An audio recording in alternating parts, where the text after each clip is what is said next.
የእስራኤሉ ጠቅላይ ሚኒስትር ቤንያሚን ኔታንያሁ ዋሽንግተን ገብተዋል። ከዶናልድ ትራምፕ ጋር ይገናኛሉ ተብሎ ይጠበቃል። እንግዲህ የመመላለሳቸው ዋና አጀንዳም የኢራን ጦርነትና በቀጠናው የምታስታጥቃቸው ፕሮክሲስ ወይም ደግሞ ሪንግ ኦፍ ፋየር ወይም ደግሞ አክሲስ ኦፍ ሬዚስታንስ የመቋቋም ዘንግ ተብለው የሚታወቁትን ለማጥፋት ነው። ከነዚህ መካከል እንግዲህ አንደኛው ሄዝቦላ ነው፣ ሁቲና እንዲሁም ደግሞ ሐማስን ጨምሮ በኢራቅ የሚንቀሳቀሱ ሚሊሻዎችም አሉ። እነሱን ኢራን ትረዳለች፣ እስራኤል በጣም ስጋት ናት የሚል ስትራቴጂካዊ ንግግር ለማድረግ ነው እንግዲህ ኔታንያሁ ወደ ዋሽንግተን ያቀኑት።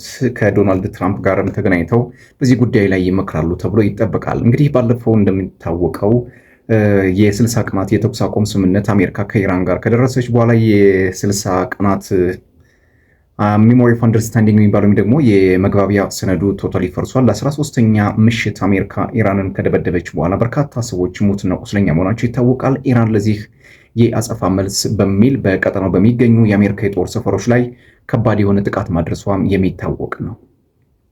ለምንድነው ጦርነቱ ያልቆመው የሚል ጥያቄ መነሳትም ሳይኖርበት የሚቀር አይመስለኝም። አሁን ዶናልድ ትራምፕ በርካታ የሆነ ጥቃት ካደረሱ በኋላ ጦርነቱን አቁመናል፣ ይሄን ያቆምኩበት ምክንያት ለዲፕሎማሲ ነው በሚል መግለጫ ሰጥተዋል። አክሲዮስ እና ሮይተርስ ይህንን ነገር በስፋት ዘግበውታል። ግን ከነጩ ቤተመንግስት የሚወጡ ደግሞ አንዳንድ መረጃዎች እንደሚያመላክቱት ከሆነ ዶናልድ ትራምፕ ተተኳሽ ያጥሮባቸዋል። በተለይ ደግሞ የፔትሪዮት ሚሳይል በአሜሪካ የጦር ሰፈሮች ላይ ከባድ ጥረት ፈጥሯል። ስለዚህ ኢራን በቀላሉ የምታመርታቸው የድሮን መሳሪያዎች ቀጠናውን በጣም ወይም ደግሞ የአሜሪካ የጦር ሰፈሮችን እያጠቁ ስለሆነ ሰው ጋፕ ማለት አስፈላጊ ሆኗል ማለት ነው። ይሄ ስልታዊ እንግዲህ በጦርነት ውስጥ ስልታዊ ማፈግፈግ የሚባለው ይሄ ስትራቴጂካል ሪትሪት ማድረግ ያስፈልጋል። አንዳንድ ጊዜ የሆነ አድቫንቴጅ ለመውሰድ የሆነ የጊዜ ጋፕታ መስጠት ያስፈልጋል። ግን በአሜሪካ በዚህ ቀጠና ላይ የበላይነቷን ለማስጠበቅ ትፈልጋለች። የአሜሪካ በዚህ ቀጠና ላይ የጦር ቤዝ መገንባት ለኢራን የህልውና ስጋት ነው። ኢራን ደግሞ በቀጠናው የሚገኙትን ታጣቂዎች የጦር መሳሪያ መስጠቷ ለአሜሪካና ለእስራኤል ደግሞ ስጋት ነው። ዚስ ኢዝ እንግዲህ ሴኩሪቲ ዳይለማ የሚባለው እዚህ ጋር ነው የሚሰራው። ሁለቱ አሜሪካና እስራኤል ማለት ነው የኢራን በዚህ ቀጠና ላይ መስፋፋትና የበላይ ሆኖ በውጣት አይፈልጉትም።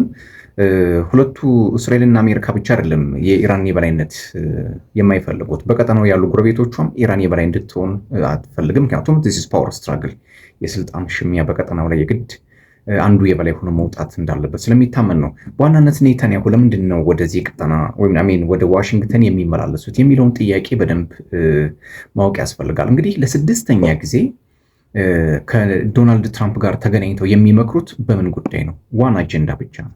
ያም ኢራን ምንም አይነት የጦር መሳሪያ በተለይ ደግሞ የኒውክሌር ፕሮሊፌሬሽን የሚባለውን የኒውክሌር ማብላላት የጦር መሳሪያ ግንባቷን ማቆም አለባት ነው። የምታስታጥቃቸውን ኃይሎችም እንዲሁ የግድ መግታት ይኖርባታል። ሌላው እጅግ በጣም የዓለምን የኢኮኖሚ ስርዓት እያንፈሻፈሸ የሚገኘው የሆርሙዝ ሰርጥ ነው።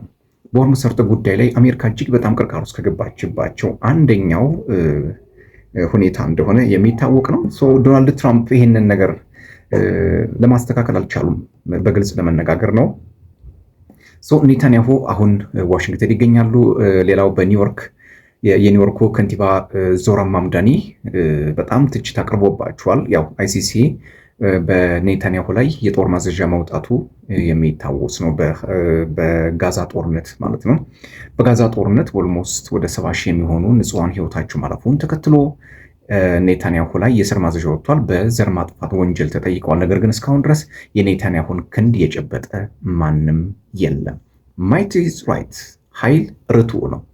ማንም ሰው ጉልበት ካለው፣ ማንም ሰው ገንዘብ ካለው፣ ማንም ሰው ከፍ ያለ ደረጃ ላይ እስከሆነ ድረስ ተናናሾችን ማጠፍ፣ ማስገደድ፣ ማንበርከክ፣ መግዛት እንደሚችል ይህ ጦርነት ያመላክታል። ዶናልድ ትራምፕ እንግዲህ ኔታንያሁን በባለፈው እብድ ነህ፣ ክሬዚ ነህ፣ ማኒፑሌተር ነህ፣ በዝባዥ ነህ፣ የተኩስ አቁሙን እያወዛገብ ወይም ደግሞ እንዲጣስ የምታደርግ አንተ ነህ ምናምን ሲሉ ወቅሰዋቸው ነበር። አሁን ይሄንን ለማርገብ ይመስላል የኔታንያሁ ጉብኝት የተነሳው። በነጩ ቤተመንግስት ኦቫል ኦፊስ ላይ ለስድስተኛ ጊዜ እንግዲህ የተገናኙት ሁለቱ ጎምቱ መሪዎች የመካከለኛው ምስራቅ ጦርነትን በምን መልክ ያረግቡታል የሚለው ቀስ ብሎ የሚታይ ጉዳይ ነው የሚሆነው። ጦርነቶች ሁሌም ቢሆን ይቀጥላሉ። አንድ የፖለቲካ ሳይንስ ምሁር እንደተናገረው ነው ጦርነት በቀላሉ ይጀመራል፣ ወይም ደግሞ ጦርነት ሲጀመር በጣም ቀላል ነው፣ ነገር ግን ቀላል የሚሆነው ከባዱ ነገር ነው ይላል። ድንገት በ6 ሳምንት ጨርሰዋለሁ ያሉት የአሜሪካው ፕሬዚዳንት ዶናልድ ትራምፕ ይህን ጦርነት በሚፈልጉት ልክ መጨረስ አልቻሉም። አሁን 5 ወራት ሆኗቸዋል። የዋይት ሃውስ ቃል አቀባይ ካሮሊን ሌቪትም በ6 ሳምንት ውስጥ እንጨርሳለን እንደጌን የፔንታጎን ዋና ኃላፊ ፔት ኤግሴት በ6 ሳምንት ውስጥ ኢራንን እንጨርሳለን፣ የስርዓት ለውጥ እናመጣለን፣ ለመካከለኛው ምስራቅ አዲስ አየር እናስተነፍሳለን፣ ሽብርተኞችን እንዋጋለን ብለው ቃል ገብተው ነበር። ግን ያ የተሳካላቸው አልሆነም። ጭራሽ በርካታ የሆኑ ቢሊዮን ዶላሮችን ከስራ ነው እንግዲህ አሜሪካ እስካሁን ድረስ ጦርነቱን እየገጠመች ያለችው። እንግዲህ ፔት ኤግሴትም በግልጽ ከፍተኛ በጀት እንደሚያስፈልግ ከመናገር አልሸሸጉም። አሜሪካ አሁን ወደ 100 ቢሊዮን ዶላር ከስራለች ነው የሚባለው። ሌላ ተጨማሪ ወደ 50.8 ወር 6 ቢሊዮን ዶላር ተጨማሪ ያስፈልጋል እየተባለ ነው። ግን ይሄስ መኖሩ ወይም ደግሞ ይሄ የሚሊትሪ ጭማሪ ጦርነቱን ይፈተዋል የሚለው ከባድ ነው። ምክንያቱም ኢራን አሁንም ድረስ ትግሏን እየቀጠለች ነው። የመጨረሻውንም የህልውና ትግል ብላ የጀመረችው ወይም ደግሞ ይሄ የቃል ኪዳን ወይም ደግሞ የእውነት ቃል ኪዳን ዘመቻ ብላ በቀጠናው ላይ የምታደርገውን ጥቃት አጠናክራ ቀጥላለች። ድርድር ለዚች ዓለም ጠረጴዛ ለዚች ፕላኔት አስፈላጊ እንደሆነ ፖለቲከኞች ያውቁታል። ከነሱ በላይ ይሄን ዓለም ሰላም ለማድረግ የሚያስችል ማንም አካል የለም። ይሄ ግልጽ ነው።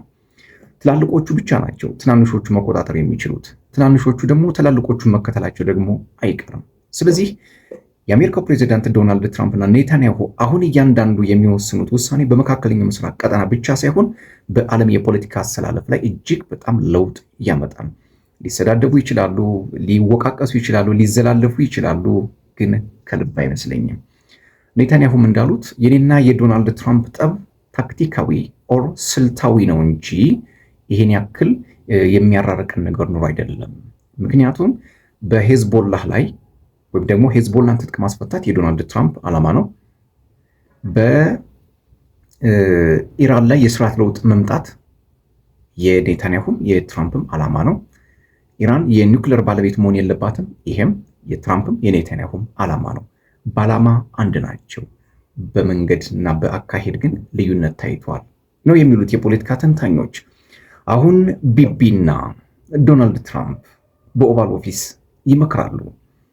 ዓለም አቀፉ ፍርድ ቤት የወንጀለኞች ተቆጣጣሪ የሚባለው አይሲሲ የሚባለው በኔታንያሁ ላይ የእስር ማዘዣ አውጥቶ ነበር። ነገር ግን ይህ የእስር ማዘዣ ተፈጻሚ ያልሆነ በጣም ግልጽ የሆነ ፖይንት ነው። ማንም ሰው በጉልበተኞች ላይ እጁን ማሳረፍ አይችልም። የትራምፕና የኔታንያሁ ግንኙነት አሁን ላይ በምን መልኩ ተስተካክሎ በምን መልኩ ተደላድሎ ወደ ውሳኔ ይመጣል? አሁን ትልቁ የጦርነት ምዕራፍ የሚነደፍበት ሰዓት ላይ እንደሆነ ምንም ጥርጥር የለውም። ትራምፕና ኔታንያሁ አሁን ሌላ ዘመቻ ነው። ምክንያቱም ትራምፕ ባለፈው የካቲት 28 ቀን ኦፕሬሽን ኤፒክ ፉሪ ወይም ደግሞ ይሄ ዘመቻ ግዙፍ ቁጣ የሚባለውን በኢራን ላይ አድርገዋል። አሁን ትራምፕና ኔታንያሁ እንደገና ይገናኛሉ። አዲስ ጦርነትም ለመጀመር ዘመቻቸውን ይቀጥላሉ። እንግዲህ ጦርነቱን በማን የበላይነት እንደሚያልቅ ጊዜ የሚወስድ ይሆናል። አዲሱን ቻናላችን ቶማይ ሚዲያን ሰብስክራይብ፣ ላይክ፣ ሼር፣ ኮሜንት እያደረጋችሁ ቤተሰብ እንድትሆኑ የአክብሮት ግብዣዬ ነው። ለዛሬ የነበረኝ አጭር መረጃ ይህን ይመስል ነበር። ይመቻችሁ።